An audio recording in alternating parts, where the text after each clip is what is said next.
it asked to erase him. My thumb hovered over the trash can icon. Another one for the digital graveyard. It was a blurry shot from that night by the pier, rain slicking the lens. You could just make out Leo's silhouette against the carousel lights, a ghost in a photograph. It was the last one I had of him. The last piece of evidence. I pressed delete. But instead of disappearing, a system prompt bloomed on the screen, stark white text on a gray background. Are you sure you want to erase the subject from the memory of everyone who had ever known them?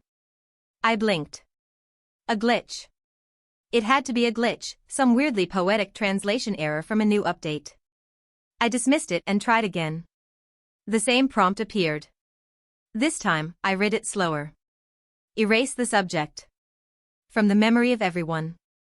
My heart started thumping a low, heavy drumbeat against my ribs. Could it be real? A world without the memory of Leo.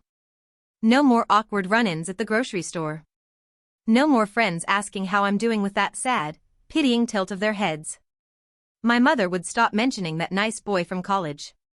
The ache in my own chest, would it vanish too? It was a monstrous thought. A tempting one. To wipe the slate so clean it was never written on. My finger trembled as I moved it from cancel to confirm. All that pain, all that history, gone with a single tap. A clean slate. I pressed down. The photo vanished. A strange lightness filled me, immediate and dizzying. I felt nothing. The ache was gone. I smiled. Then, to test it, I opened my messages and tapped on my mom's name. The conversation history was blank. Confused, I scrolled to my best friend's chat. Also empty.